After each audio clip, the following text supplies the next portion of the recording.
Boa noite, pessoal. Tudo bem? Vocês estão por aí? A paz do Senhor, como vocês estão? Mais uma noite aqui, hoje um pouquinho mais cedo, para a gente conversar sobre um assunto muito importante, muito interessante.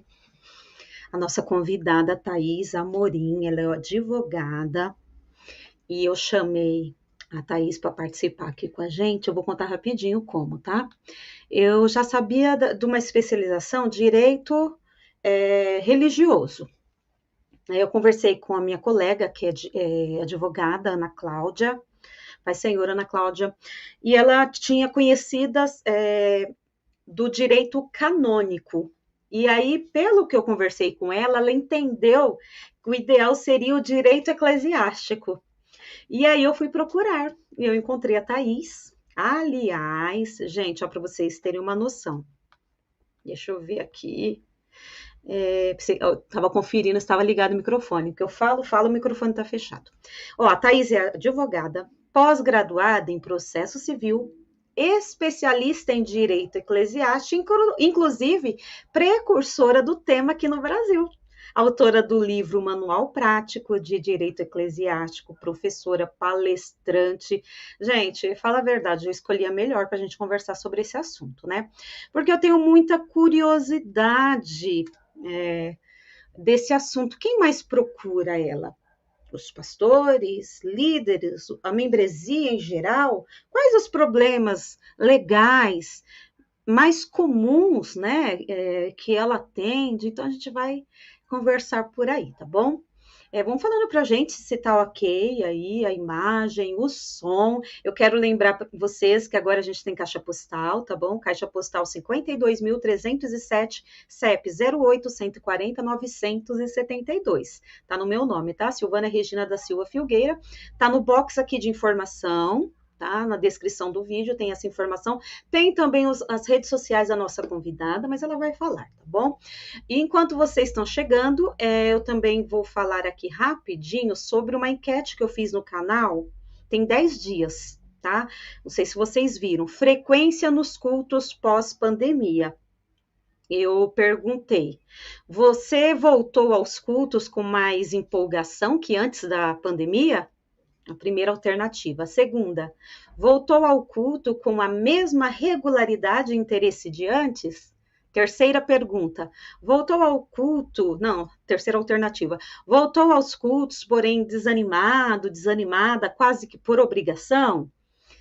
Outra alternativa, ainda não voltei a frequentar os cultos presenciais, e a outra, prefiro assistir aos cultos via internet, tá? Então foram 5 alternativas sobre a sua frequência nos cultos presenciais pós-pandemia.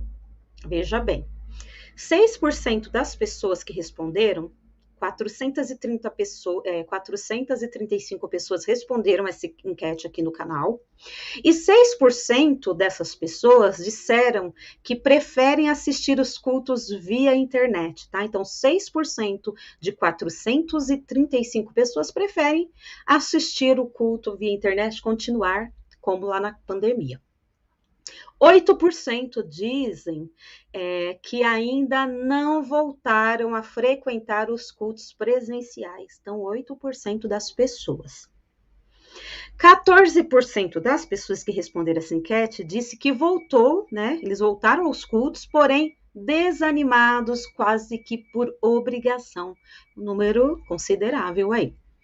25% disse que voltou aos cultos com mais empolgação que antes da pandemia. E o vencedor, mais porcentagem aí, 48%, disseram que voltaram aos cultos com a mesma regularidade e interesse de antes da pandemia, tá bom, gente? Eu fiz essa enquete, curiosidade mesmo, para saber como está. Então, a maior parte, né, 48%, a maior parte voltou com a mesma regularidade. Tá ótimo, gente. A gente já vai começar, já vou apresentar para vocês a Thaís Amorim, advogada nossa convidada, porque ela é uma pessoa hiper, super ocupada, tem muitos compromissos, saindo daqui rapidinho, a live vai ser bem curtinha, que ela já tem outro compromisso e eu quero aproveitar o máximo possível, tá bom? Já se passaram 5 minutos. Então, eu vou abrir a tela com vocês, a Thaís, vou abrir o microfone dela e vocês vão conhecê-la. Seja bem-vinda, Thaís, ao nosso canal.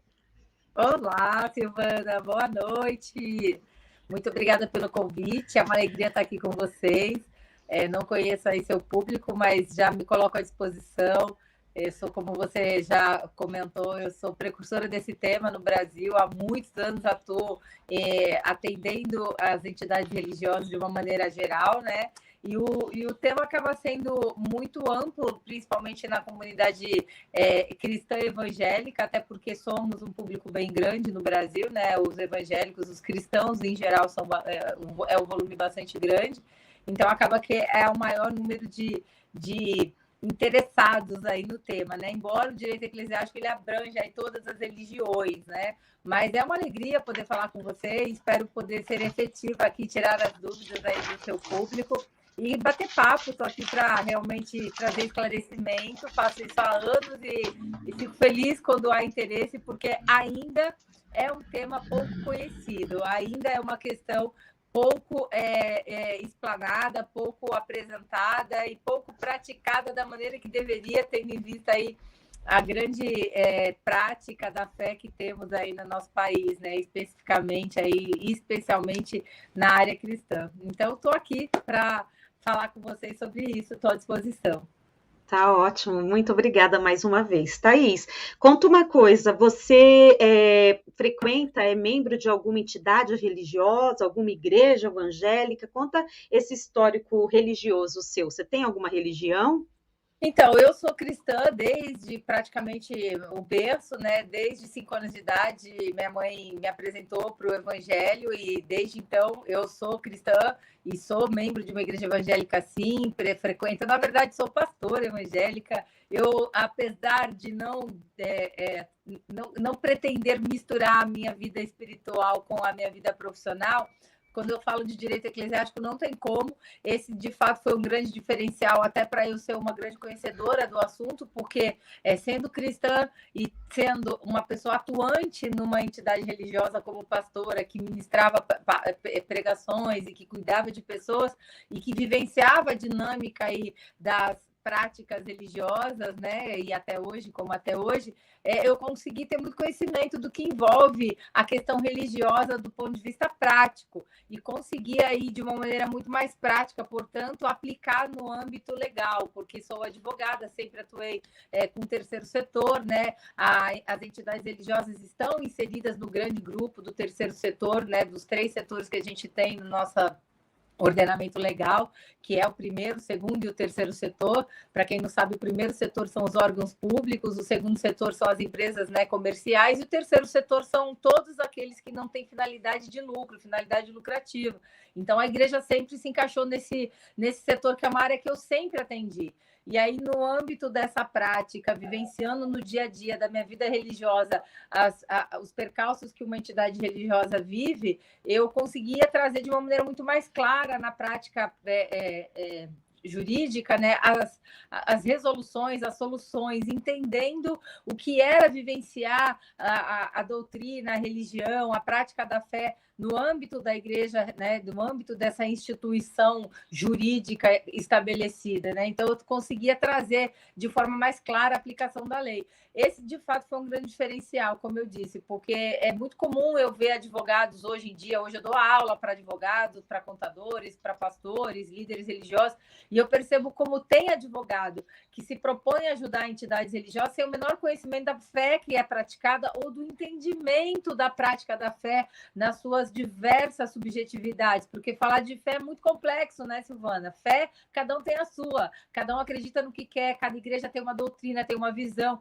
e isso é muito difícil de se compreender e de se aplicar. Até por isso também que o próprio legislativo e o próprio Poder Judiciário têm dificuldade de tratar do tema, porque você trata de questões muito subjetivas e muito peculiares no âmbito legal. Então, como é que eu posso discernir o que pode, o que não pode, o que é legal, o que não é legal? Então, eu tendo essa vivência da prática da fé no meu cotidiano, se tornou muito mais fácil de eu conseguir trazer isso à luz do direito, né? E é por isso que, enfim, acabei seguindo essa carreira aí há mais de 20 anos, especificamente atendendo entidades religiosas e traduzindo o que a lei pretende ou determina, né, para a regulamentação dessa prática de fé. Muito bem. Você fala de que local do Brasil, Thaís?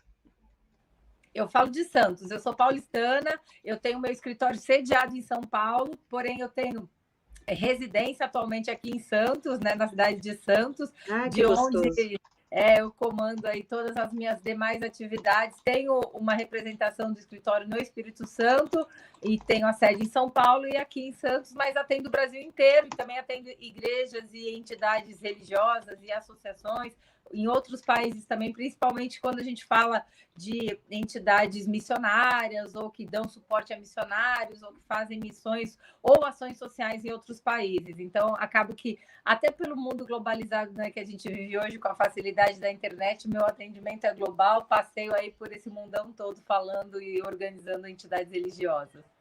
Ai, muito bem. Ó, quem já está conosco Derville, de Atibaia, melhor do mundo, na expectativa, boa noite. Dúvidas sobre história, Odaci Nunes Correia, Renan Vitor, agora João Isídio, o pessoal está aqui conosco. Só uma curiosidade antes da gente entrar na pauta em si, Thaís, por que direito? Por que você escolheu essa carreira?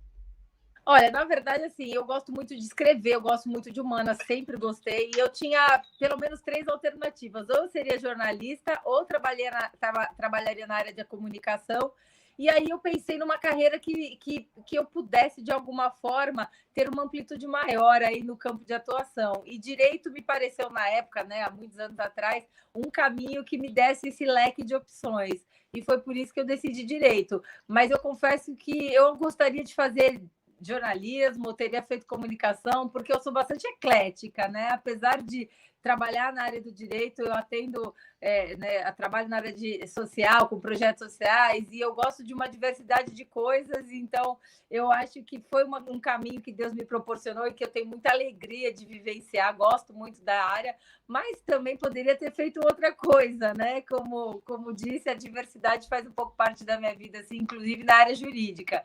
Não gosto de segmentar tanto assim, né? Então, hoje me encontrei aí nessa área, mas, enfim, gosto de muitas coisas mais. Ah, legal. Gente, então vamos entrar no assunto que eu estou muito curiosa. Thaís, o que é direito eclesiástico? Explica para a gente compreender isso. É bom, eu sempre gosto de falar sobre isso, porque muita gente não consegue entender e muita gente confunde o direito eclesiástico, como você bem citou no comecinho, com o direito canônico, como se fosse uma extensão ou uma indicação para o direito que se estabelece ali, principalmente na Igreja Católica. Na verdade, o direito eclesiástico, ele nasceu aqui no Brasil, trazendo aí as referências de legislações e de entendimento dessa ciência de outros países, tanto da Europa como da América do Sul. E o direito eclesiástico, ele não é uma ciência em si, ele é a reunião de vários outros conceitos jurídicos no âmbito civil, no âmbito trabalhista, no âmbito tributário, no âmbito penal, enfim, todas as demais ciências jurídicas que a gente consegue reconhecer no nosso ordenamento legal. O direito eclesiástico, ele faz uma análise de todas essas ciências de maneira aplicada para as entidades religiosas. Eu posso aí trazer para você como uma referência ou como uma analogia o direito ambiental. O direito ambiental que a gente tanto fala, né, que reconhece, regulamenta e cuida das questões que dizem respeito ao meio ambiente, ele não é uma ciência em si. Ele especifica a questão civil, penal e muitas vezes tributária e de outras ordens para aquele determinado segmento. E é isso que o direito eclesiástico faz. Ele traz o esclarecimento e a aplicação da legislação nesses diversos segmentos, especificamente para as entidades religiosas. E por que ter, né, uma área tão específica? Porque a entidade religiosa é uma pessoa jurídica extremamente diferente, né? Ela é uma entidade religiosa específica. Hoje, no nosso Código Civil, nós temos 5 tipos de pessoas jurídicas que podem ser constituídas no nosso ordenamento legal. E a organização religiosa é uma delas. Então, para ela ter ganhado uma categoria exclusiva dela, imagina o quão específica ela não é. E ela é específica exatamente por trazer uma questão religiosa, que é subjetiva, que não tem quem traga uma regra. Eu posso criar um Deus da minha cabeça e estabelecer que aquele Deus é quem eu quero adorar, é quem eu quero cultuar, e ali eu estabeleci uma religião. Como você bem sabe, existe aí uma diversidade, né, de religiões e tem a ver com isso, com a liberdade da gente crer ou não crer em algo, inclusive por conta da nossa condição de laicos, né? Enquanto um país laico, a nossa laicidade nos dá esse direito de crer e não crer no Deus que a gente quiser e fazer daquilo uma religião, né? Então, é tão amplo que é difícil até de se estabelecer regras. Então, o direito eclesiástico ele vem para tentar amarrar as questões que estão mais envolvidas com preceitos gerais do direito, com princípios gerais do direito, de maneira direcionada para as entidades religiosas, entendendo o que é a prática dessa fé de acordo com cada religião e respeitando nos limites constitucionais, nos limites legais, a prática dessa fé, Silvana. Então, é esse o conceito do direito eclesiástico, essa ciência que envolve outras ciências jurídicas aplicadas especificamente para as entidades religiosas. Legal. E, Thaís, qual é a diferença do direito eclesiástico com o direito religioso?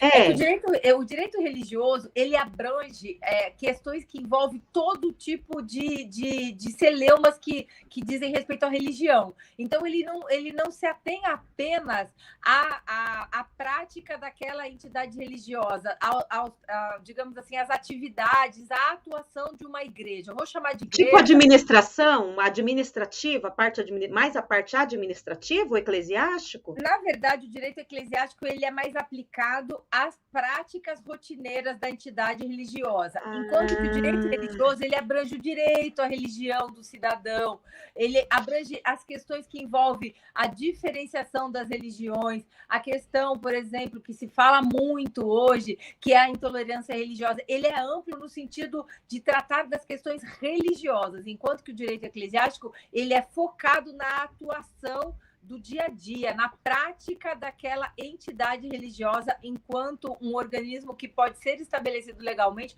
para a realização desse objetivo, que é cultuar um Deus, praticar uma religião.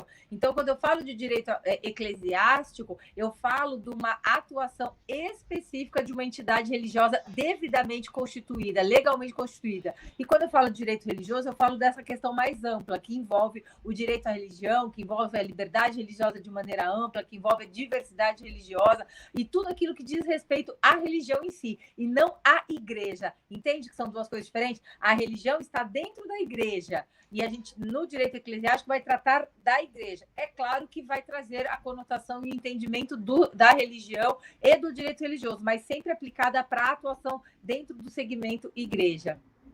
Ótimo. Então, a próxima pergunta que eu vou fazer para a Thaís, gente, vai aprofundar mais, vocês vão compreender melhor. Então, por que né, esse grupo precisava de um campo, né, específico para sua regulação? Ela falando isso para a gente, eu acredito que vocês vão entender melhor. Então, Silvana, a verdade, assim, como eu estava já trazendo aí na introdução, quando você fala, né, de igreja, quando você fala de uma entidade religiosa, você está falando de um organismo extremamente atípico. Você traz questões subjetivas, questões espirituais num campo legal. Então, a gente é cristão, a gente fala muito, né, os crentes, os evangélicos falam muito sobre, Deus falou comigo, eu recebi de Deus um ordenamento para eu, um chamado para eu ser pastor. Então, se você fala com um cara que não é cristão, uma pessoa que não pratica a tua fé, vai falar, essa pessoa é louca, Deus falou como? Que Deus que fala? Então é um negócio incompreensível para muitos, você concorda? A fé é um negócio muito subjetivo. Quando a gente fala de religião e de liberdade à religião, a gente fala de pelo menos 5 conceitos, e um deles, que eu gosto muito de tratar, é a questão da individualidade, a questão mais íntima do cidadão. Eu posso crer e não crer no que eu quiser, como eu falei, eu posso criar ali numa pedra, que nem lá no tempo de Gênesis, né, do Velho Testamento, que o neguinho fazia um bezerro de ouro e falava, esse aqui é o nosso Deus, vamos adorar ele agora. Loucura total, mas é a fé dele, ele quis crer naquilo. E a gente tem essa liberdade. Então, assim, é uma coisa tão subjetiva que é até difícil de você trazer o esclarecimento legal de como regulamentar a prática daquela fé. Então, eu vou te dar um exemplo. Será que eu, praticando essa minha fé, eu posso fazer um bezerro de ouro, então eu posso, de repente, sacrificar um bezerro de verdade em praça pública, porque a minha religião permite isso, essa religião que eu criei, que eu acredito. Opa, qual é o limite disso? Até onde a prática de uma fé pode ser estabelecida? Até onde eu posso, né, com a minha religião, praticar um determinado ato? Então, o direito eclesiástico ele vem para trazer um norte nisso. Ele vem para, dentro desse conceito da religião, e efetivamente, quando você pratica essa religião, ele vem para te mostrar, olha, esse caminho você pode seguir, esse caminho você não pode.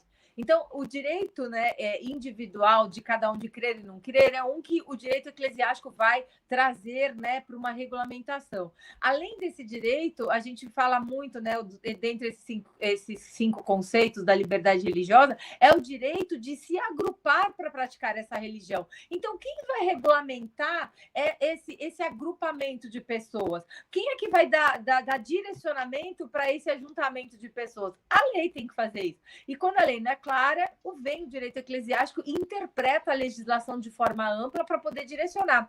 Então, eu vou dar um exemplo aqui para você. Um grupo começa a se reunir numa praça para poder adorar o Deus que eles entenderam que eles deveriam adorar, vamos falar assim. E eles começam ali a se juntar todo mundo naquela praça. Só que chegou o inverno, começou a chover e tá difícil ficar ali naquela praça, né, no tempo, se juntando.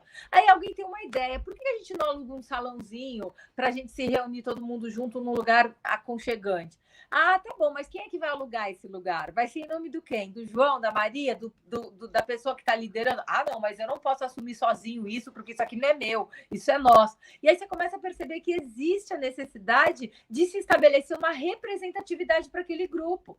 Então, esse grupo começa a entender que ele precisa se regularizar. E é quando surge a necessidade de estabelecer a pessoa jurídica. Na verdade, foi assim, inclusive, Silvana, que no nosso país se estabeleceu, se reconheceu uma personalidade jurídica para os grupos religiosos. Porque até 1890, no Brasil, só se reconhecia a Igreja Católica. E aí, a partir, então, do decreto 119A, que se reconheceu a possibilidade de serem reconhecidas legalmente outros grupos religiosos, porque existiam, só que eles eram clandestinos, só se reconhecia a Igreja Católica no Brasil. E aí, percebendo-se que esse movimento era natural e ele de fato existia, não dava mais para ignorar, essas pessoas precisavam ter uma regulamentação para praticar a sua fé, deu-se, então, às organizações religiosas, aos grupos religiosos, o direito de serem constituídos legalmente. E aí surgiu, até na época, então, através do decreto, depois no Código Civil da época, né, o direito o estabelecimento legal das pessoas que se agrupavam para a prática de uma religião, que é, então, a associação religiosa do antigo Código Civil. Então, a regulação ela se faz necessária naturalmente. Aí começa aí, dei esse exemplo bem peculiar, mas é para você entender que, de fato, para você se estabelecer como igreja, você vai precisar de uma regulamentação legal. Então, o direito eclesiástico ele começa a ser necessário a partir daí. E depois? Depois eu preciso saber como é que eu faço para ter as licenças para poder funcionar. Eu preciso saber como é que eu lido com os membros, qual é o tipo de doutrina que eu posso praticar, quem vai me dizer até onde eu posso ou não posso ir. O direito eclesiástico vai dar esse norte. São várias questões que regulam, né, a prática religiosa, desde o relacionamento com o próprio poder público, né? Então, eu estar legal diante da lei em relação ao estabelecimento daquela pessoa jurídica, até o relacionamento com os pastores, como é que a igreja tem que tratar os pastores, ou como que a igreja tem que tratar os membros, como os membros lidam com a igreja, né? Eu costumo dizer assim, Silvana, que quando a gente fala em igreja, a gente pensa em três coisas. Isso é bem legal de vocês entenderem para ficar claro a importância do direito eclesiástico. Quando eu falo em igreja, eu penso em três coisas. Igreja de Cristo. Então, a gente fala do corpo espiritual. Eu sou a igreja de Jesus. A igreja, enquanto templo físico, eu vou à igreja, eu vou a um lugar, eu vou àquele salão, àquela casa, enfim. É um templo. A igreja é um tijolo, digamos assim, né? Um amontoado de tijolos. E aí, a terceira pessoa, quando a gente pensa, o terceiro elemento, quando a gente pensa em igreja, é a igreja dotada de personalidade jurídica, a igreja enquanto uma pessoa jurídica devidamente constituída. E aí, eu costumo falar também que eu trago um quarto elemento, que é a igreja no plano espiritual. Qual é a visão? Qual é a igreja do ponto de vista espiritual? Quem é essa igreja? E essa que é a questão mais subjetiva, precisa se encaixar nessas três. Então, quando eu falo, por exemplo, de igreja enquanto corpo espiritual, estou falando de membros. Então, como é que eu me relaciono com esses membros? Quais são os deveres ou os direitos que eles têm em relação àquela pessoa jurídica? Quando eu falo de igreja como templo físico, qual é a obrigação legal que eu tenho perante os órgãos públicos? Eu preciso ter alvará? Eu preciso ter uma saída de emergência? Porque, afinal de contas, eu vou colocar 20, 30, 40, 200, 1.000, 5.000 pessoas num salão e eu preciso seguir alguma regra? Sim, eu preciso. Então, aí já tem uma outra área. A terceira questão da pessoa jurídica, que eu preciso, tendo um CNPJ, eu preciso ter uma contabilidade, eu preciso prestar conta ao fisco. O que eu preciso? Qual a minha obrigação? Eu sou imune aos impostos, né? Eu sou desobrigada, então eu não preciso pagar nada para o governo? Não, não é assim. As pessoas precisam entender o que é imunidade tributária para entidades religiosas, o que é obrigação legal tributária. Então, esses são três pontos muito fáceis. E quando você fala do espiritual, você fala da prática da fé. O que eu posso, enquanto igreja, praticar da minha fé sem infringir o ordenamento legal? Então, são 4 itens importantíssimos que vão requerer uma regulamentação. Tem essas semanas aí atrás, me procurou uma entidade religiosa, e é bem interessante esse tema, Silvana, e eles têm uma comunidade religiosa e a religião deles tem como ritual, você já conhece, já deve ter ouvido falar, tomar aquele chá de ayahuasca, que é o famoso chá de Santo Daime, né? A igreja do Santo Daime.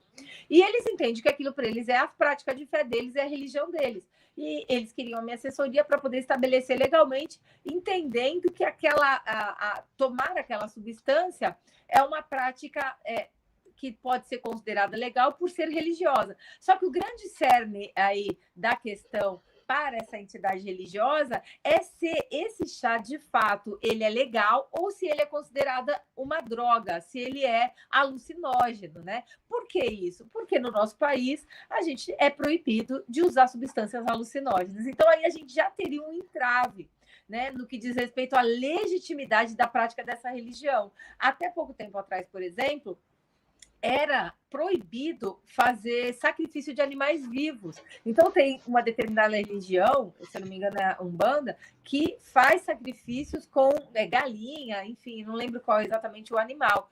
E eles ganharam recentemente na justiça o direito de fazer esse sacrifício, mas até então, eles não podiam. Então, de alguma forma, a prática religiosa deles estava limitada à lei. Né, como a gente pode falar também da religião indígena, eles têm uma situação aí dos indígenas, né, de uma determinada tribo, que eles entendem que a primeira criança que nasce na família tem que ser homem, se for mulher tem que ser sacrificada, e isso é religião para eles, e para a gente isso é crime. Então, assim, tem um limite no nosso país, né, que diz respeito à nossa legislação. E eu costumo dizer que aqui o que é crime ou o que é ilicitude, em outro país pode não ser. Então, a gente tem que se basear no que a gente faz aqui e no que a gente vive enquanto lei. Então, por isso que o direito eclesiástico ele é tão amplo, tão necessário, porque é muito comum, Silvano, o pastor, o líder religioso, falar: eu recebi de Deus um chamado, eu vou praticar a minha fé assim, assim, assado, e ele não entendeu que ele precisa se regulamentar nesses 4 elementos, né? A igreja como corpo físico, a igreja enquanto a reunião dos membros, o corpo espiritual, a igreja dotada de personalidade jurídica e a igreja que pratica que tem como prática uma fé que tem aí cada um a sua visão, a sua doutrina, né? E qual é o limiar disso, né? Qual é o limite para isso, até onde se pode ir com isso. Então, o direito eclesiástico vai trazendo aí o norte para essa atuação. Nossa, gente, que assunto bacana, que assunto interessantíssimo. Thaís, você também já frequenta igreja desde pequena, você se recorda se você pegou essa fase de quando as pessoas eram disciplinadas na igreja e falavam, ó, irmão fulano pecou contra o corpo, fez isso, fez isso, fez isso, foi disciplinado, vai ficar não sei quanto tempo. E na hora de pedir perdão, posso perdão porque eu pequei quando fiz isso, fiz isso, fiz isso. Eu ouvi falar muitas vezes, Thaís, que algumas igrejas receberam processos judiciais por isso. Você tem conhecimento de que realmente aconteceu isso? Silvana, esse tema é bem legal. Inclusive, eu que escrevi no meu canal, no meu Instagram, tem o Instagram do Direito Eclesiástico, eu trago vários temas, é bem bacana, que é bem dinâmico. E uma das questões que recentemente eu falei foi exatamente do limite da aplicação da doutrina. Qual é o limite para a aplicação das doutrinas? Porque, assim, eu conheço esse histórico, eu vivi esse histórico. Na Igreja Batista da onde eu vim, era proibido, por exemplo, usar calça. A mulher não podia usar calça, né? E se você usasse calça, você realmente entrava em disciplina. Eu vivi uma situação, várias situações que hoje eu consigo entender que foram situações vexatórias. E o que acontece, Silvana, é que o mundo, como a gente vê, ele evolui. As pessoas vão trazendo conceitos e vão querendo estabelecer ordenamentos ou conceitos, ou a gente costuma chamar de costume, né? No nascedouro do direito. Uma das formas de se nascer o direito é o costume. Então, hoje já não é mais costume você denigrir ou você trazer uma situação que possa gerar um dano moral ou uma situação vexatória, um constrangimento para uma pessoa, do mesmo jeito que você podia anteriormente. Então, lá, 20 anos atrás, uma pessoa era exposta na igreja, ela tinha que confessar o pecado dela, muitas vezes era um pecado bastante, né, desconfortável, mas ela tinha que fazer aquilo porque a igreja dela estabelecia aquilo como doutrina e ela tinha se sujeitado. Agora, hoje, se essa pessoa é levada aquilo por uma questão doutrinária, por mais que ela tenha concordado com aquela doutrina, se ela quiser propor uma ação porque ela sofreu constrangimento, se ela mostrar que ela foi constrangida, que ela viveu uma situação vexatória, ela vai ganhar uma ação por dano moral. Então, a gente hoje precisa ter muito cuidado, né? A gente está naquela fase, você deve saber, né? Não pode, a gente hoje não pode mais falar a palavra negro, tem que usar a palavra preto, a gente não pode mais falar aquela pessoa está meio fora do peso, está gordinha. Não pode. Tudo é motivo para a pessoa se sentir ofendida, né? E ela buscar os direitos dela. A gente está nessa era de cada um aí, a gente tem medo até do que a gente fala, porque tudo pode virar uma ofensa. Isso aí chegou na igreja de fato. Mas se a gente for ver, né, Silvana, se a gente for realista, que bom que alguma coisa chegou aí para a igreja, porque de fato eu já vi tantas pessoas traumatizadas que sofreram coisas horríveis, assim, por conta de uma disciplina rígida demais e pela exposição daquilo que ela tinha vivido, né? E que bom que de alguma forma a gente pode repensar essa maneira de lidar com os membros, porque não estou aqui querendo fazer nem pregar e nem fazer nenhum tipo de discriminação a nenhuma doutrina, mas eu sou muito mais da linha de Jesus, né, do que da linha lá de Moisés. Eu estou no Novo Testamento, então eu sou como Jesus. Vai, não peques mais, mas ninguém precisa ficar sabendo o que você fez, o que você deixou de fazer. Estou aqui para andar com você, para te levantar, te dar a mão cada vez que você cair, sem te trazer nenhuma exposição e nenhum dano maior do que aquele que você já está vivendo diante daquilo que você acabou tendo que arcar como consequência do pecado. Porque uma coisa é fato, você pode escolher o que você quer fazer, mas você não se livra das consequências. E a consequência é sempre ruim, né? Quando você não está aí no caminho que Deus está te direcionando, com certeza a consequência não vai ser boa. Agora, você como um cidadão, um homem, querer piorar essa condição, não acho que é razoável. Então, pessoalmente falando, eu acho até bastante eficaz aí a igreja repensar a maneira de lidar com essa questão da doutrina, porque de fato as pessoas saem constrangidas. E agora, Silvana, muitos têm sido os processos de pedidos de dano moral, de devolução de valores. Isso tem sido uma coisa muito comum, pessoas que foram constrangidas a doar bens, doar recursos, a participar de campanhas sob a promessa, por exemplo, de prosperidade, ou mesmo sem promessa de prosperidade financeira, mas muitas vezes sob um peso de uma o devorador, isso, fanhoto. Isso, de tipo, se você não fizer isso, de uma maldição, né? Tipo, sim, sob o peso de uma palavra de maldição na vida da pessoa. Se você não fizer isso, Deus está te dizendo que você vai perder tudo. Aquelas loucuras que a gente vê. Infelizmente, isso acontece. Então, eu acho bastante efetivo que o judiciário esteja se posicionando para que volte a um padrão de uma verdade naquilo que se prega, naquilo que se pretende estabelecer enquanto entidade religiosa, sem deixar que o peso da autoridade espiritual que o líder tem seja aquele que vai mover o coração de alguém, porque muitas vezes as pessoas são movidas pelo medo, né, daquela autoridade sobre a vida dela, daquilo que ela ouviu, e que a pessoa acabou usando de maneira inadequada. A pessoa que eu digo líder religioso, ele abusou. E eu falo muito sobre isso também recentemente, que é o peso que existe sobre a autoridade espiritual e o abuso dessa autoridade espiritual como consequência, inclusive, de indenização. Isso tem acontecido cada vez mais, tá? Ô, Thaís, você tem um livro publicado, você tem ele aí físico? Menina, você sabe que eu não tenho nenhum aqui, acabaram todos os exemplares. Ah, Até quando você começou, comecei a procurar aqui na bibliotecazinha e não achei nada. ai, Mas seria o livro. tão importante, Pois é. gente. Mas Mas tem lá olha no seu só, Instagram, né? A no meu Instagram. foto. E se a Sim, gente quiser tem. comprar, a gente consegue com você lá no Sim, Instagram, é isso? lá no meu Instagram, lá na página Direito Eclesiástico, é só digitar Direito Eclesiástico, não tem mais nada, vai lá, tá no Instagram, você vai encontrar a página do Direito Eclesiástico. No perfil tem um link que você clica nesse link, ele te leva, é um Linktree, né? Então ele te leva direto para a aquisição. E o livro está, inclusive, com desconto. Aí a gente está segurando aí com.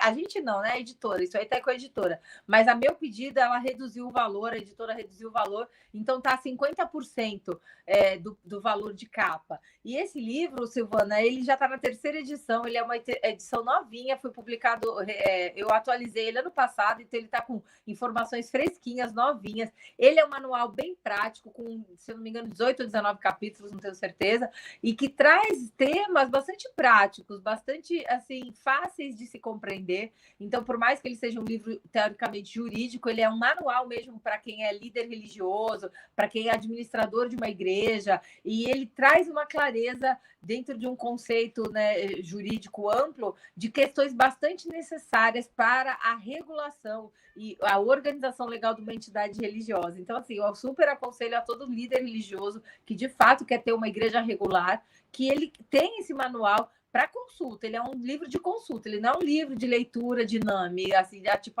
li esse livro. Não, ele é um livro de consulta mesmo. Que você está ali, pô, será que esse livro fala sobre esse assunto?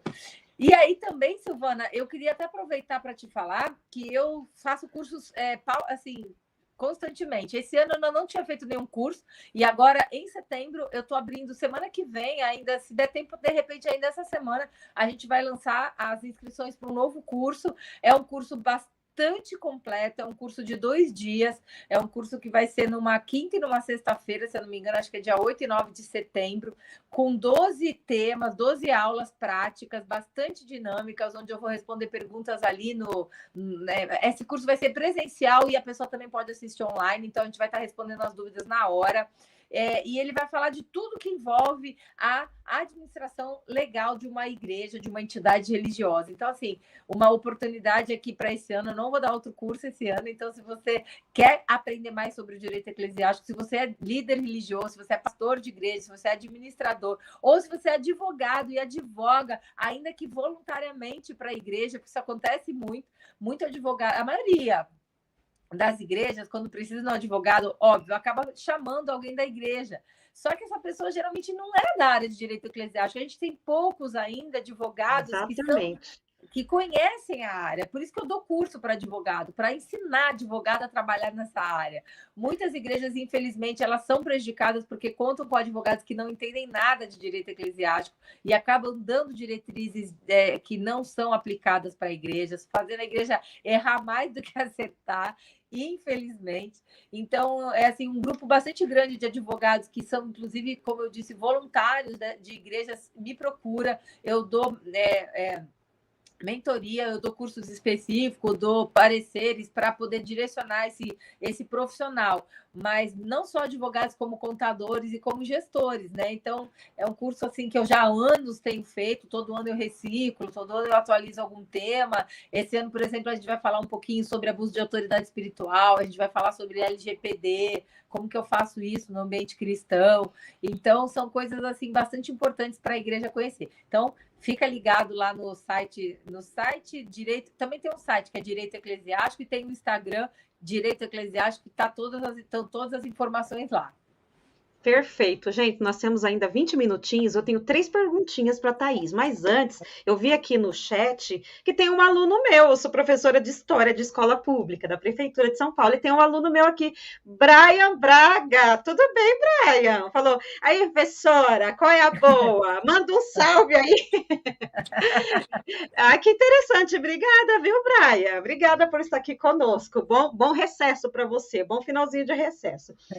Thaís, eu tenho uma curiosidade. Quem mais procura você? A liderança para essas partes legais ou a membresia comum por conta de alguma desinteligência, alguma coisinha ali no costume, na rotina e não deu certo, não conseguiram se entender? Quem mais procura? Que nível? Liderança ou membresia comum? Olha só, sempre, até o ano passado, até 2 anos atrás, eu era quase que 100%, né? Meu atendimento era para liderança, era para os pastores, para o líder religioso de uma entidade, para o gestor. Geralmente, os pastores, quando me procuram, eles procuram para começar a ajustar o estatuto. Eles percebem que o estatuto deles está desatualizado. Porque, por exemplo, a maioria das igrejas mais antigas, elas foram constituídas na forma de associação, que era um modelo antigo, que se estabeleceu até 2002. Só que em 2002, e, na verdade, a partir de uma nova lei que foi inserida no Código Civil de 2002, que aconteceu em 2003, efetivamente, essa lei mudou o Código Civil e adaptou e criou, como eu falei logo no comecinho, a organização religiosa como um ente dotado de personalidade jurídica exclusivo. Então, com isso, a igreja ganhou, né, as organizações religiosas ganharam o direito de se estabelecerem de maneira livre. Elas não precisavam mais se estabelecer como associação. E por que isso mudou e o que importou essa mudança? Porque, como associação, elas tinham que seguir um padrão de organização legal. Dentre os requisitos desse padrão, tinha, por exemplo, a formação de assembleia. A assembleia era o grupo de pessoas que tomava a decisão. Só que na nossa realidade de prática religiosa, isso às vezes é impossível. Quando você fala, por exemplo, de uma igreja que tem 60 mil membros, como é que você traz essa membresia toda para votar? Era um negócio que era bem impraticável. E até no âmbito espiritual isso era perigoso, porque a gente, né, viveu um movimento aqui no Brasil onde existia um entendimento sobre uma batalha espiritual, pessoas infiltradas nas igrejas evangélicas. Então, assim, era um risco para a igreja dar poder de voto, por exemplo, para um grupo X de membros e tal. Como é que a gente estabelece isso? Então, com esse novo Código Civil, com essa liberdade de se estabelecer legalmente, a igreja deixou de ter que se submeter ao formato de assembleia, de associação. Então, isso foi um grande passo, mas ele também é muito perigoso, porque a liberdade demais, às vezes, leva as pessoas por caminhos tortuosos. Mas aí vem o direito eclesiástico para dar um norte, vem aí o meu trabalho. Então, quando eu entro e vejo que uma igreja está estabelecida como associação, ela acaba ficando vulnerável na questão das decisões, principalmente no âmbito espiritual, a gente traz uma organização legal que é factível, que é cabível dentro do nosso ordenamento legal, respeitando a visão da igreja, trazendo para o papel de maneira estabelecida legalmente, de uma maneira adequada à lei, aquilo que aquela igreja professa como sua fé e sua prática doutrinária, sua visão propriamente dita, para não desarranjar aquilo que Deus entregou para aquela igreja. Então, por exemplo, até pouco tempo, né, até então, uma associação ela tinha que ter um prazo X do mandato da diretoria. Então, pensa uma coisa, Silvana, um pastor, né, um homem de Deus, recebeu um chamado para ele estabelecer um ministério com uma visão que foi dada a ele, e Deus foi gerando nele todo aquele conhecimento espiritual, toda aquela revelação da parte de Deus, e ele vai estabelecendo a sua igreja com aquelas pessoas que estão entendendo como ele, aquilo que Deus entregou para ele, e aí ele estabelece legalmente uma pessoa jurídica, e ele começa a ensinar, e ter aquele grupo como seus, né, ali como seus membros membros espirituais, seus filhos espirituais, como membros daquela entidade religiosa, e ali ele vai trazendo os ensinamentos que Deus está dando para ele. Aí, se ele tem que regularizar a sua igreja no formato de associação, e se lá no cartório onde ele vai determina que ele tem que ficar naquela diretoria por 4 anos, ou 2 anos, ou X anos, conforme a corregedoria local, ele acaba se vendo vulnerável, porque ele é tirado da diretoria, do poder de decisão de uma entidade religiosa, de uma igreja que Deus entregou para ele estabelecer, com a visão que Deus deu para ele. Então, essa é uma questão espiritual que o cartório não entende. O cartório nunca vai entender. Então, quando essa legislação é alterada lá atrás, em 2003, e quando eu consigo trazer isso para o papel, eu dou àquela igreja o direito dela continuar seguindo a sua missão, né? Seja com aquele pastor, seja da forma que Deus entregou para aquela igreja. E aí, aquele pastor, por exemplo, ele pode se tornar vitalício no seu cargo, na sua condição de presidente. Aquilo coaduna, aquilo condiz com o que Deus deu para ele, digamos assim. Não é o caso, por exemplo, das igrejas batistas. A visão que foi dada lá no passado é que tem prazo de diretoria, que aquele pastor está ali só como representante. A visão não é daquele pastor. É lá, né, de quem estabeleceu a igreja batista mais de 100 anos atrás. Então, assim, a diversidade da nossa religiosidade ela é tão grande que a legislação precisou se adequar. E por isso que as organizações religiosas têm essa liberdade de hoje de se estabelecer. Mas, Silvana, se o advogado não sabe lidar com o direito eclesiástico, ele vai acabar levando as igrejas a serem estabelecidas nesse formato quadrado da associação, com o estabelecimento de um procedimento administrativo legal que muitas vezes acaba engessando a espiritualidade daquela entidade religiosa ou em outras palavras, a visão daquela entidade religiosa, né? Então, até então, como eu estava dizendo, muitos eram os pastores e são muitos os que me procuram para trazer essa adequação no estabelecimento legal. Além disso, a questão de organização da igreja enquanto templo físico, da igreja como pessoa jurídica com direito a benefícios, né, benesses tributárias. Então, esse sempre foi o maior público que eu tive. Agora, de 2 anos para cá, até por conta do que a gente começou a vivenciar de abuso de autoridade espiritual nesse lugar da diversidade, da liberdade religiosa, muitas pessoas começaram a me procurar com questões contra a igreja. Então, assim, eu comecei a trazer luz para membros do que diz respeito àquilo que eles poderiam enxergar como direito deles de se posicionar contrariamente. Até onde o pastor está agindo dentro de uma regularidade ou dentro de uma legalidade no trato da doutrina, no trato do relacionamento com aquele membro, e até onde aquilo passava dos limites legais. Então, de fato, hoje tem alguns membros me procurado, principalmente com a questão que diz respeito a abuso de autoridade espiritual. E isso não são só membros, isso também acontece com pastores que estão debaixo de uma liderança. Muitos pastores saem muito feridos, muito distratados, né?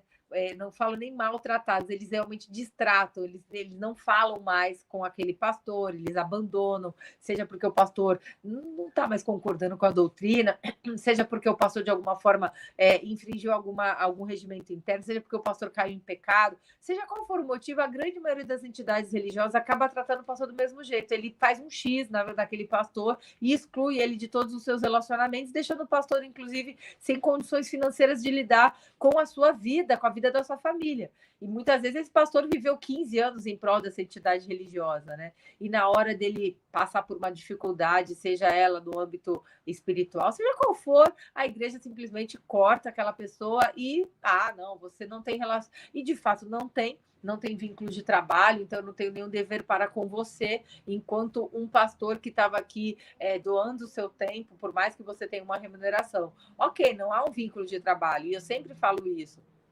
Não existe vínculo de trabalho, se o tratamento não é da igreja para com ele, é como se fosse um funcionário e vice-versa. Porém, existem outras obrigações, principalmente a obrigação moral. Como é que uma pessoa que ficou ali servindo aquela igreja por 15 anos, por mais que ela tenha caído, tenha pecado, tenha errado, ela sai daquela condição sem nenhuma ajuda, principalmente do ponto de vista financeiro. Mas eu nem falo isso, às vezes é uma ajuda moral, às vezes é uma ajuda espiritual, uma ajuda terapêutica, psiquiátrica, psicológica, e não, muitos são abandonados. E essa tem sido uma procura constante aqui ultimamente, até porque eu acredito que as pessoas estão começando a perceber que elas não precisam sair cegamente daquele lugar da maneira humilhada, como muitas vezes eles se sentem, que eles podem sim ter um respaldo, ainda que seja no campo do dano moral. Então, são demandas que estão acontecendo. Ai, gente, que assunto. Gente, eu ficaria umas 4 horas conversando. Me diz só mais duas perguntinhas. Um estatuto, toda entidade religiosa é obrigatório ter um estatuto, um regimento? Não. Aqui quiser fazer, faz, aqui não quiser, não faz. Olha só, Silvana, o estatuto ele funciona para a igreja do mesmo jeito que o contrato social funciona para uma empresa. Não tem como uma empresa ser estabelecida sem um contrato social. É o documento que vai entregar para o poder público e para as pessoas em geral, para a sociedade em geral, as informações que dizem respeito à responsabilidade civil, responsabilidade legal no âmbito de forma geral, qual é o objetivo daquela pessoa jurídica, qual a finalidade dela. Então, o estatuto tem esse mesmo condão. Ele tem que. É um documento, é um elemento imprescindível para o estabelecimento legal. Agora, se aquele grupo vai ficar se reunindo sem se estabelecer legalmente, ele nunca vai ter nem direitos nem obrigações de igreja, ele vai ser somente um grupo. Porém, vai correr vários riscos. Aí a gente lembra lá da questão da praça. Se eles ficarem tomando chuva, não vão ter como sair daquela condição se eles não tiverem uma representatividade. E se eles decidirem ter uma representatividade, eles vão precisar de um estatuto, ser estabelecido de forma legal, ou seja, falando de maneira clara, ter um CNPJ, para que ele tenha uma representatividade na nossa sociedade. Então, não tem como você ser igreja, legalmente falando, sem um estatuto, não tem. O regimento interno, ele é um direcionamento daquilo que se pratica, no que diz respeito às regras internas. Então, é importante ter o regimento, ter essas regras internas claras, para que eu possa, como membro, escolher se eu quero ou não estar ali. Ah, não gostei dessa regra, então não quero ficar aqui. Não, eu não gostei, mas eu até me disponho a seguir, porque querendo ou não, gostando ou não, você estando ali, você vai ter que seguir aquelas regras. Então, é importante que elas fiquem claras, entende? Então, é necessário que a igreja tenha um regimento interno para dar clareza sobre aquilo que ela pratica, como religião, como prática de fé, como visão, como doutrina. E não tem como ter igreja legalmente falando se não tiver estatuto devidamente registrado. Então, tem que começar pelo estatuto. Certo. Aqui tem uma pergunta do Derville. Um membro tem direito de conhecer o estatuto da igreja a qual frequenta? Onde a gente consegue esse estatuto? Primeiro, perguntando para a própria igreja. É um direito teu. Vai na secretaria da igreja, fala com o pastor, fala, pastor, eu gostaria de ter acesso ao estatuto da igreja. Posso? Pode. Se ele se recusar, você já começa a desconfiar, né? O que eu não posso saber? De qualquer maneira, só para que vocês entendam, o estatuto, quando ele é registrado no cartório, uma dos requisitos para isso, né, uma das finalidades do registro em cartório é dar publicidade àquilo. Então, eu posso muito bem ir lá no cartório e pedir uma cópia daquele estatuto, porque ele é, de alguma forma, um documento público. Quando você registra no cartório, ele se torna público.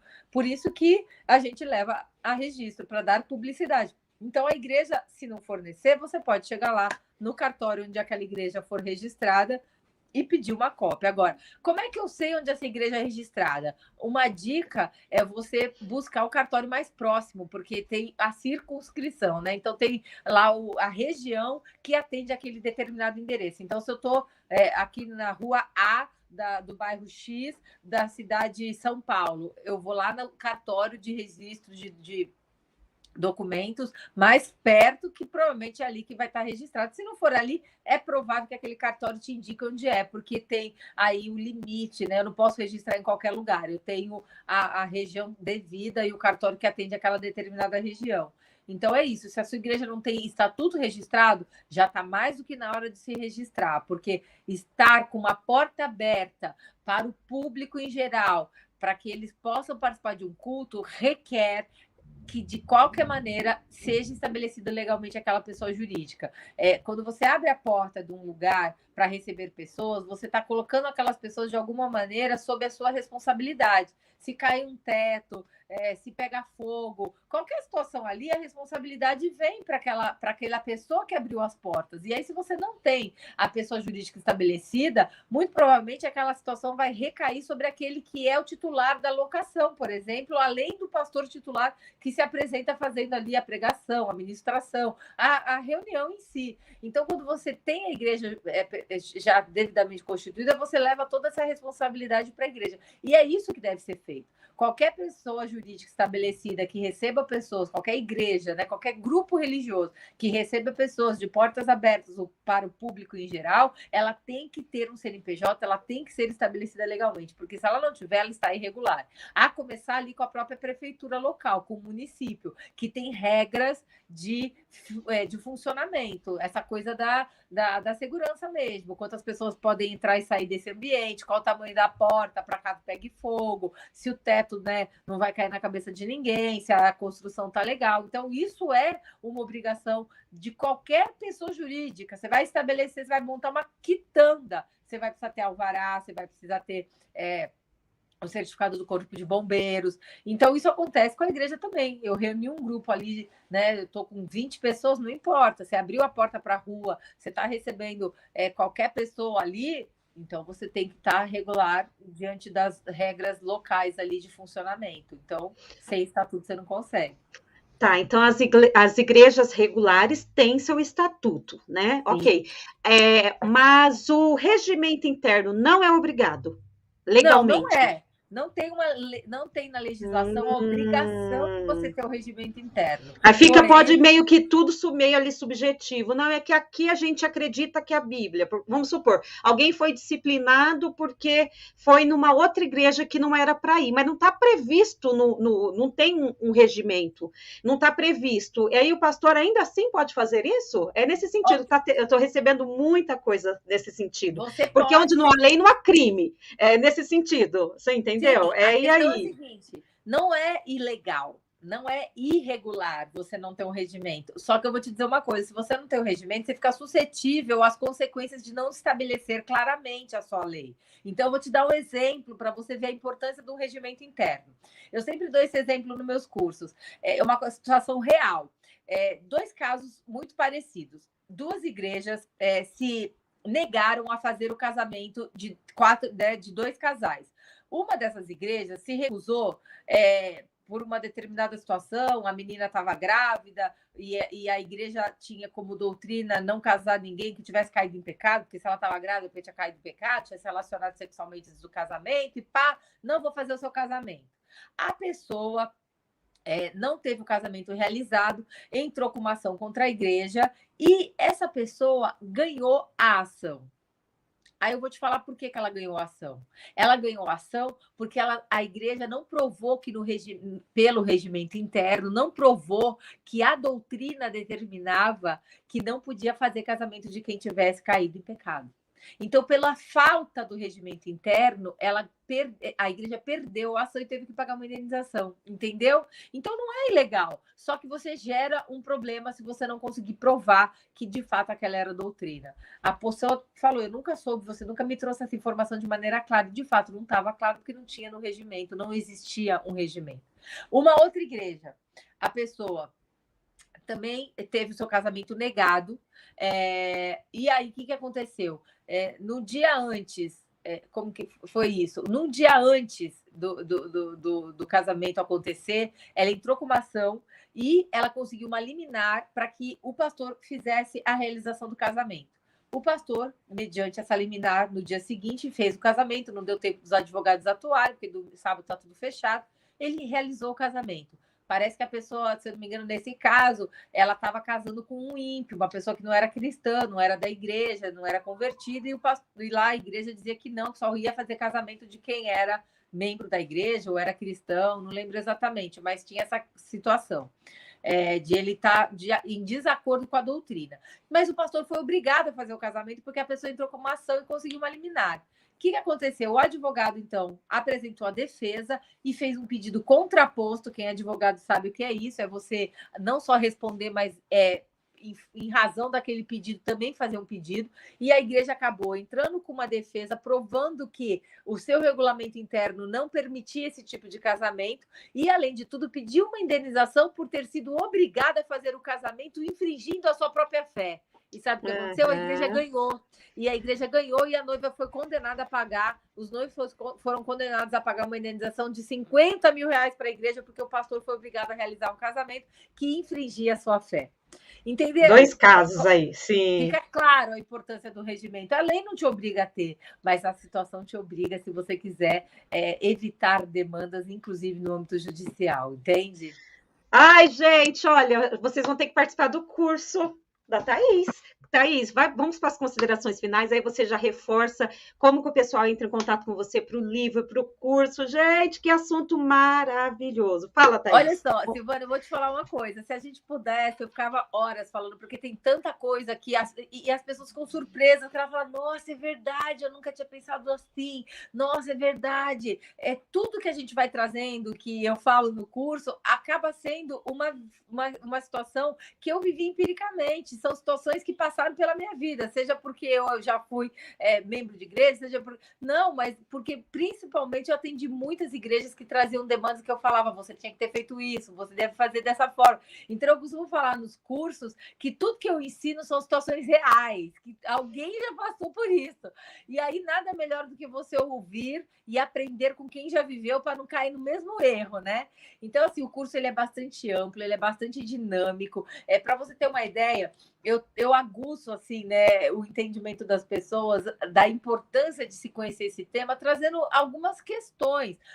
Por exemplo, né, como que eu lido com a questão da imunidade? Eu posso deixar de pagar qualquer obrigação legal que diz respeito a pagamento para o poder público, porque as pessoas confundem o que a imunidade tributária dos impostos com qualquer obrigação. Então, no curso eu explico qual é a diferença de imposto para tributo, para contribuição, quantas igrejas deixam, por exemplo, de apresentar a declaração de receita, porque o fato de você não pagar imposto não significa que você não tem que apresentar para o fisco quanto você recebeu. Pastores que sonegam o imposto porque retiram a sua remuneração direto do gasofilácio, digamos assim, e gastam aquele recurso sem pagar imposto, porque acham que o valor que eles recebem também está abraçado pela imunidade tributária e acabaram sendo autuados pela Receita Federal, porque daí a Receita Federal vê lá o pastor gastando 8 mil, 9 mil reais de cartão por mês, ou mesmo movimentando na sua conta bancária, comprando bens, adquirindo bens, sem nunca ter pago imposto. E aí chega uma hora que a conta não fecha e que cai, né, a situação. Então, assim, são várias questões. Como é que eu lido com uma questão doutrinária, um casal que está querendo, por exemplo, se fala muito disso, a pessoa quer vir casar aqui na minha igreja, como é que eu posso falar não para ela? Eu quero casar só quem é membro da minha igreja, eu posso falar não? Não posso? Como é que eu faço com a situação de um voluntário que cai e se machuca na igreja, a responsabilidade é da igreja de pagar o tratamento? Eu tive um caso, por exemplo, de uma pessoa em que o pai dela era membro de uma igreja, ele caiu da escada e ele faleceu na igreja, servindo a igreja como voluntário, caiu da escada e faleceu. E a família era uma família humilde. Como é que eu faço? Meu pai estava aqui servindo voluntariamente. E a igreja tem obrigação ou não tem com esse voluntário que se doou para o Nossa, serviço? que assunto amplo, interessantíssimo, gente. Muita coisa. Apaixonada por esse assunto. São muitos temas, são muitas coisas muito bacanas. Outras questões, por exemplo, a igreja pode fazer ação social até onde?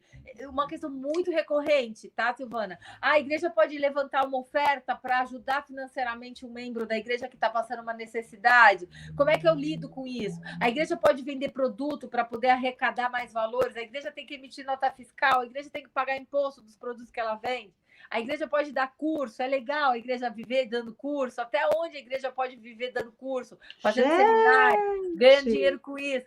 Posso te falar? Teve uma igreja que me procurou porque ela abriu um seminário e aí passou uns 2 anos, ela foi autuada pela Receita Federal. Mas eu estou dando um curso, um seminário teológico. Aí eu comecei a analisar. Ela me trouxe a questão para eu analisar. Eu falei, filha, era uma pastora, a líder. Eu falei, pastora, dá uma olhada. O teu seminário arrecada 3 vezes mais do que a igreja. Então, você deixou de ser uma igreja para ser um seminário. e você está registrada como igreja. Então está tudo errado, porque você é um seminário, você não é uma igreja. É óbvio que o fisco vai te autuar. Você está atuando como seminário muito mais do que atuando como igreja. Está errado isso. É a mesma questão comercial. Eu posso vender produto? Pode, mas você vai arrecadar mais vendendo produto, você virou uma loja, então você deixou de ser igreja. Então, é saber equilibrar essas questões e saber lidar com o direito eclesiástico para poder direcionar de maneira adequada e não sofrer as consequências, entende? São muitos temas, assim. Líderes, pastores, olha, demorou para fazer esse curso. Hoje em dia, Silvana, as igrejas têm direito à isenção do IPTU dos templos alugados. Até então era só imunidade. Mas o que é imunidade? O que é isenção? Ninguém consegue saber a diferença. E, eu não sou dona do meu próprio imóvel, a igreja, né? Como é que eu posso ter direito a não pagar o IPTU? Hoje já é constitucional, mas até fevereiro desse ano não era uma ordem constitucional, porque hoje entrou na Constituição a desobrigação de pagar o imposto, o IPTU das igrejas que também são alugadas. Até então era só das próprias. Agora, eu conseguia, por exemplo, a isenção, a desobrigação de pagar IPTU em vários templos alugados. Por quê? Porque existia uma legislação local, que era a municipal, que permitia isso. Mas tem um monte de igreja que não sabe lidar com isso e ficou pagando IPTU aí sem precisar por muitos anos.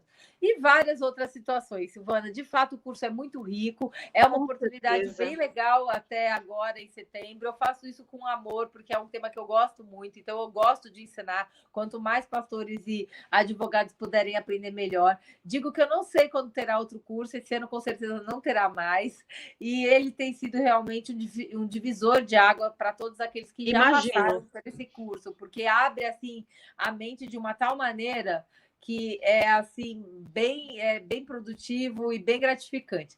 Então, assim, para que vocês saibam mais sobre isso, vou te convidar a seguir o Instagram do Direito Eclesiástico. A gente está eu fiz uma viagem agora, fiquei uns 5 dias meio out, num lugar que realmente nem tinha internet, então eu não quis soltar as inscrições antes de eu estar acompanhando, porque é muito dinâmico, as pessoas fazem perguntas e eu acabo que embora eu tenha uma equipe que cuida de toda a parte de inscrição e de divulgação, quando tem dúvida, tudo vem comigo, né? Então, voltei ontem de viagem, hoje voltei, né, efetivamente ao trabalho, e a gente vai soltar ainda essa semana, provavelmente, a abertura das inscrições. Então, entra no Instagram Direito Eclesiástico, lá tem vários temas importantes que já vão trazendo elucidação, e aí eu vou postar a abertura das inscrições. A gente está fazendo num plano parcelado que dá para pagar aí até o dia do curso em 3 vezes, para facilitar para quem quer participar. Tem lotes, então quem se inscrever primeiro vai ter um valor menor, daqui a pouco o valor vai subindo. E a novidade para esse curso, Silvana, é que todo mundo que se inscrever também vai ter incluso no material o meu livro, o Manual Prático. Eita, que coisa maravilhosa, gente! E pode ser virtualmente, não precisa ser só presencial. Então, do mundo inteiro pode participar do curso. Exatamente. E eu estou tentando com a empresa que vai fazer o online que as pessoas tenham direito a acessar depois também. Eu não sei se eu consigo isso, porque mudou todo o esquema, mas estou tentando. Mas, de qualquer maneira, onde a pessoa estiver, ela vai poder assistir online, fazer perguntas, o chat vai estar ao vivo, vai ser muito legal. E a gente vai resolver casos práticos. Então, assim, as pessoas que estão no curso vão trazer situações práticas de acordo com o tema e a gente vai solucionando. Então, pode ser que aí, na tua igreja, você encontre uma solução, né, para uma situação que você esteja passando só participando desse curso. E eu tenho certeza que vai ser muito produtivo. Quero convidar todos vocês e você também, inclusive, Silvana, se quiser estar comigo, vai ser um prazer. Muito bom, muito bom.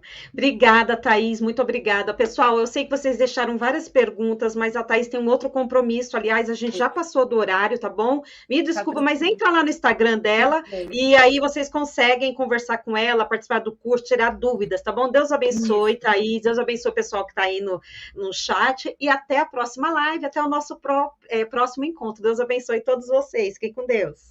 Obrigada. Espero vocês no Instagram. Tchau, tchau. Obrigada, Silvana. Até mais. Obrigada eu. Tchau. Porque nada podemos contra a verdade, senão pela verdade. Segunda carta aos Coríntios 13:8. Se você gostou do conteúdo deste vídeo, se inscreva no canal, deixe o seu joinha, compartilhe e ative o sininho para receber do YouTube as notificações dos novos vídeos.